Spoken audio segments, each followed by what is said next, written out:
In the land of grills, yes we are. Been inundated here lately a lot on Facebook by this Pimp My Grill stuff, and this one caught my eye. It's called a pit protector, and supposedly this is some sort of magical juice in there that you can put on your steel, and it'll rejuvenate and make a grill look brand new again. So we're gonna try that out. While I was on there, I saw that they had some of this, and if it's got a fancy name like KH-7 Degreaser, that's got to be good, right? So go online, we'll show you what I paid for them, and you know what? We're gonna try them out and see if they really work. Well, let's get started. Well, there it is, pimpmygrill.com. They sell, I'm not affiliated with it. They don't even know who I am.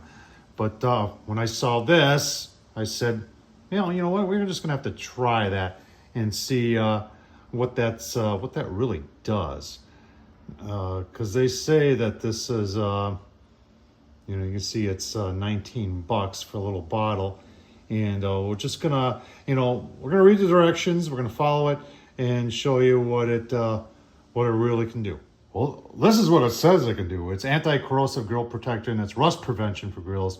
Advanced polar bond protection. I don't know what that is. Non-toxic.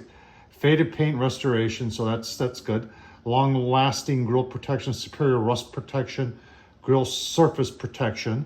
So I'm going to try just on the char griller and see what it does there. And it doesn't say whether it would work on a Weber kettle, but and I'm kind of doubtful that it will. But I've got this older Weber kettle here that I did a whole bunch of things to, put the pellet grill attachment on there, but just see if it works on there too. Now let's talk about maybe that stuff right there. All right, so there's that KH-7 heavy duty degreaser for grills, food surfaces. It was $9, and there's a few interesting things about it. It's a concentrated degreaser, and let's just take a closer look, because it says more on the label than it does here. Well, the first thing to note is that it does contain alcohol, and that's one of its major products. And because of that, it's got some limitations. And you can see right there, non-varnished surface, enamel surfaces, surface of fingerprint resistant gloss, polycarbonate plastics, wool, leather, or dyed.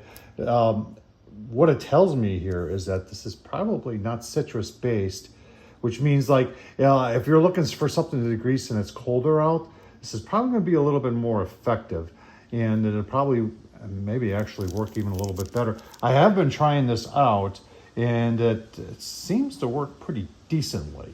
Now let's, I want to go, and I know I'm going back and forth here, but I have tried this out. I do think it works. Whether it's worth $9 for this, I'm not sure. I got to keep on using it over time. And it says right here, suitable for on-food surfaces, and then it just says below that, rinse surface with plenty of water before using. So you can use it on like cutting boards and such, but you got to rinse it off real good. But let's get back to what we really wanted to look at, and that was this stuff right here. All right, so this also does contain flammables, and how it works is actively seeps into your grill's exterior creating and a corrosive advanced polar bond. Like I said, don't know what that is. Lasts up to 24 months. That's impressive. Save the use over paint or stainless or bare steel. Pit protector, state-of-the-art compound offers superior rust protection and a beautiful shine. Apply as needed for continued shine. So direction, turn grill off, obviously. Should be cool, dry area, probably out of the sun. Mild household cleaner, clean it real good, don't use any bleach. Use a microfiber towel, allow it to dry, allow for 30 minutes for product to cure and penetrate. And with a clean microfiber towel, let's try it on the char grill. We're just gonna do the lid portion and see how it does. And you know what, just for the heck of it, I am gonna try it on this Weber to see how it does. Let's give it a shot. So I'll show you what they look like before. Like I said, I'm doing both of these. Do the lid here, and I'll just do the hinged area, the lid here, and see how it works. All right, they say to leave it on for 30 minutes and use a microfiber towel to wipe it off. You can see, and this does have a very strong petroleum type smell to it. I don't know if you're supposed to let it dry. Okay. So we'll finish this one up and then we'll try the Weber. That's the one I'm really curious about. All right, so to the Weber Kettle. This one was faded pretty bad. And when I put it on, I noticed it was darkening it up quite a bit. And we'll just gonna take some wipes here and see what it actually did.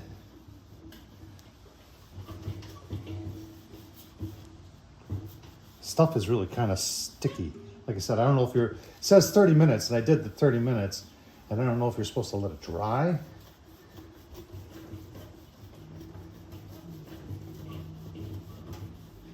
I mean, it's a towel, it's not really nothing coming off as far as dirt. I mean, it was pretty clean to begin with. Well, we'll keep going here and give you a look-see. All right, got it wiped down. I mean, it's definitely better. I mean, this stuff, you know, time will tell how long it lasts, but this was pretty faded, and it has brought it back pretty impressively. Now, how long it's going to last, time will tell. And, you know, as far as the char griller is concerned, that was on top of paint. It did darken it a little bit. So if you've got a faded grill that you want to try to restore, even a Weber kettle that's got a faded lid on it, folks, this stuff seems to be the real deal. And it doesn't, you know, I didn't use a whole lot there. So a little bit goes a long ways with it. Check it out. I'll leave a link down below to pimpmygrill.com. Like I said, I am not affiliated whatsoever. They have no idea who I am. Tom Horsman, YouTube. Thumbs up, leave a comment. Don't forget to subscribe. And as always, appreciate you watching.